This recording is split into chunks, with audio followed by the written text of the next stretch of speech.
What's going on, guys? Peter Parkour here of the Distorted Theorists. Oh my goodness, sorry, I didn't mean to interrupt you there, R2. And I'm here with a huge, oh man, this is my celebrity meeting of this. It's, you guys are all right, but I'm meeting R2. This is actually really cool. Before I get into this interview, I want to make sure and remind everyone out there who is watching this to like, share, and subscribe, and hit all our socials, and hit that notification button. We always love the support.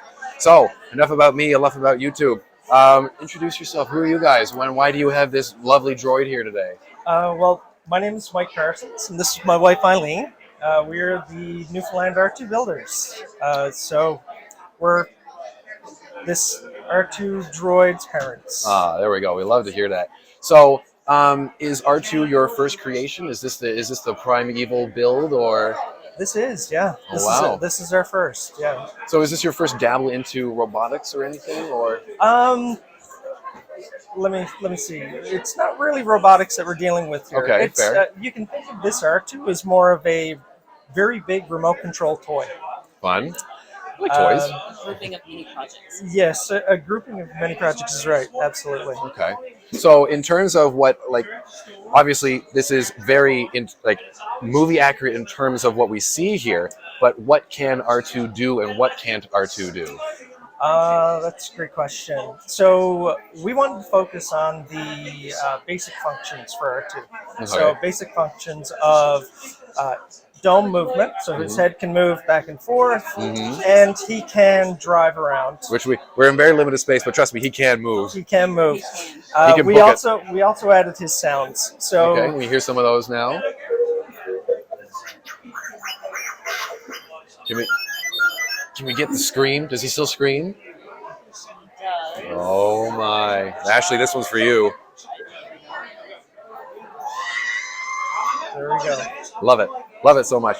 All right, so that's awesome. So, and again, like, this was your first build, the first and only build. Perfect. Actually, first of two. First of two. So you have a second R2. There is a second R2. Yep. R2D1. R2D1. D1. Oh, okay, red, cool. yeah. And he's still got the dome. It's not like the same. R4 unit. Correct. Okay. Yeah. Are there any plans to make any other R units or? There are plans. Okay, cool. There are plans. Have I spoken too much? We have lots There of are parts. demands on the table. Oh, I can only imagine. My wife is a huge fan of the little mouse droid. We built one of those. Yes, we did. See, Yeah. Ashley, they're out there.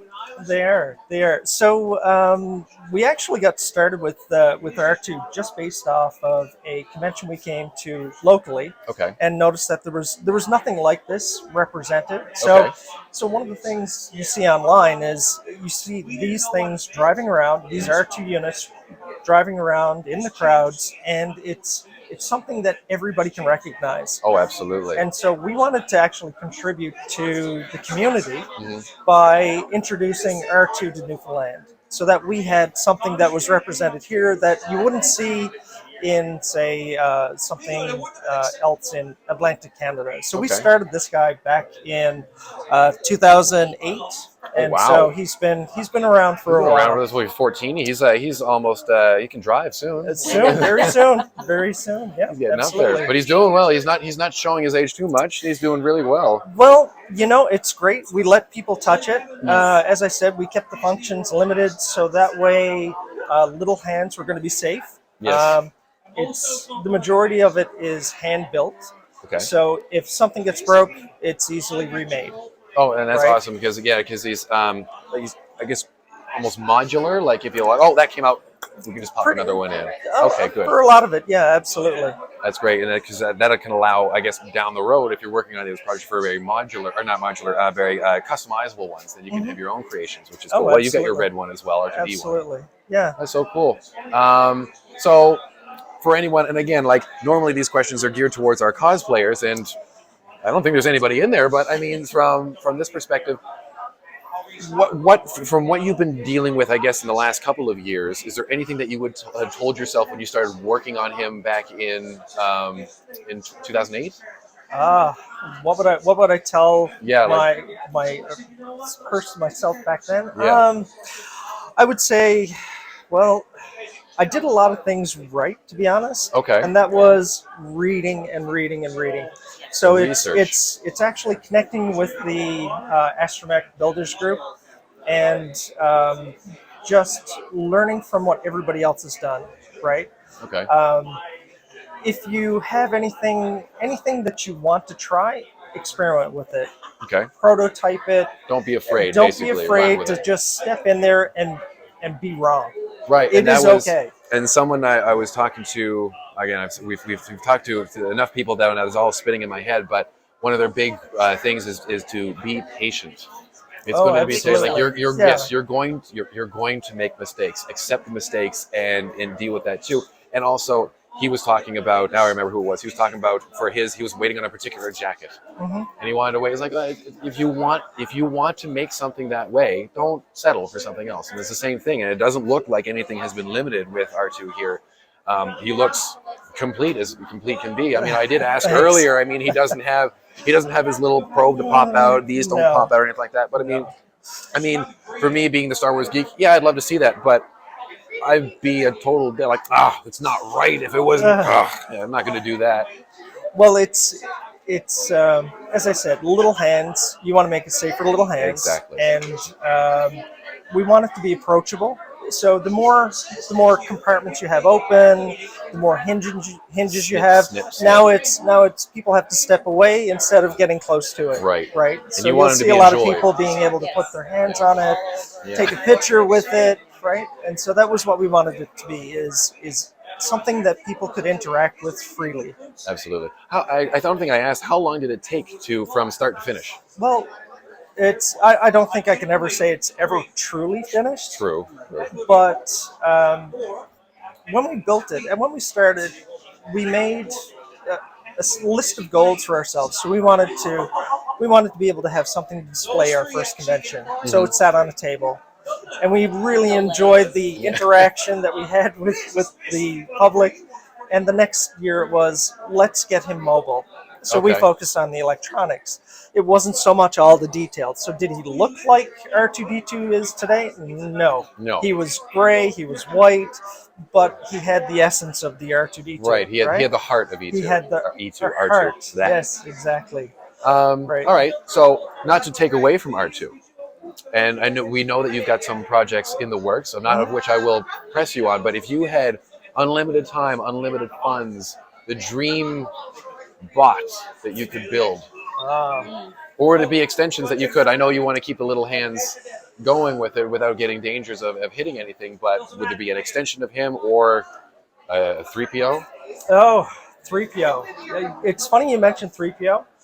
As we go through the conventions, exclusive. No. As we go through the conventions, we start to look at people to see who would actually be suitable for that type of a costume. Oh, hilarious! And I'm tall and lanky. I just don't want to put. And anything actually, out I was there. going to say to yourself, yeah, you would be a great 3PO. So if I was to recommend a cosplay to join us for the next convention, I would say a 3PO would be ideal for you. You heard it here, folks. Peter Parkour, C-3PO, next to the Avalon Expo.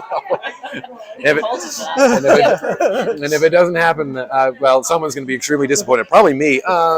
So we talked about, again, like what you toss out to everybody else. We kind of hit all the bases now, and we've heard and seen what R2 can do. But let's get away. Let's talk about you guys now. So it's a little bit more of a personal question, but in the world of geek, in the world of sci-fi, in the world of everything that you're seeing going on here, what are you most excited coming out soon that you can't wait to get your hands on or see or play or anything? Oh, to see? Yeah. If we were to talk about movies, the next Thor is the one that I'm looking forward to. Very much so. We reacted to that on our channel, and that was a panic moment for us because I was going over to Justin's to actually film some of our original content. And as I was leaving the house, I got the Twitter notification, teaser trailer for Thor: Love and Thunder. I was like, So I may have broken a few traffic rules trying to get to Justin so we could film that. I can imagine. My wife is very excited for that one too. Yeah, that's soon. That's only July 8th or so. Yeah, that's right. So that's right. Yeah. It's a big vehicle for Chris and for Taika, I guess, to keep going with that. Yeah. How about yourself? You big into? That's mine. Thor's right up there. Thor. Well, that's awesome. Well, guys, I can't thank you enough for bringing R2 along. I keep calling him. I think it's canon that R2 has been established as him. I'm trying to get the pronouns right for everything. I honestly couldn't say. We always call R2 him. Kenny Baker That's exactly. And so I always associate this with Kenny Baker, and every time I prepare him for any convention, I'm always amazed that a person actually resided in this for the movies. Oh, it's even crazy. it's so large but still so small. Because this at the is same like time. screen size, like a 1-to-1. It's 1-to-1. Nice. Yeah, 1-to-1 scale. I mean, I'm not going to try to, but I know I wouldn't fit in. You might get a boot in. That's about it. That'd be about it. Yeah. That'd be about it. Well, anyways, guys, I cannot thank you enough for stopping by. When we were chatting on Friday, I was like, I have to get them in. I've seen a bunch of the Vader's Fist and everyone walking around too. I was supposed to have another Star Wars cosplay done today, but unfortunately, just due to extraneous reasons, and there's no hard feelings, Sheldon, I'm not calling you out. We weren't able to do that today, so at least I got my Star Wars one in, so I'm super happy Awesome. about that. And I'm assuming that you guys will you be making it to any of the other cons or C.Con? We stay local. Okay. We really just stay in the St. John's area with R2. It's a lot of wear and tear. Oh, I can taking only across imagine. the island. Yeah. Right. With our very pristine roads. And R2 is getting up there in age, right? Yes. So. Yeah. So we're trying to keep it limited, so that way we can continue to take him to conventions. Show him off, right? Yeah, exactly. So will you be at Sci-Fi on the Rock? Most likely, yes. Excellent. You will see us there. Yes, and you will see us there too, because we're going to be there, and it sounds like we're going to be in a much more heavier presence than we are here. So that's going to be very exciting for us. I want to say it's going to be very exciting for you to see us there, but no, again, I'm going to be excited to see R2 in some capacity there. I'm still hoping at some point my cosplay that I'm working on is a Mandalorian full scale, head to toe. I want to do the whole thing. It won't be at Sci-Fi because I unfortunately don't have enough time because real life sucks. But for next Sci-Fi and hopefully next Avalon, I will have that fully built, and then maybe get some nice photos. Yeah. Excellent. All right. Well, anyways, again, can't thank you enough for stopping by. Thank you, R2, for showing by, for coming up as well. As always, from the Distorted Theorists, we always like to say, like, share, and subscribe to hit all our socials and be notified when when we drop some new content, like this amazing video. Like, I'm still like giddy over this. But as we always say on the channel, I'm Peter Parkour, and keep it real.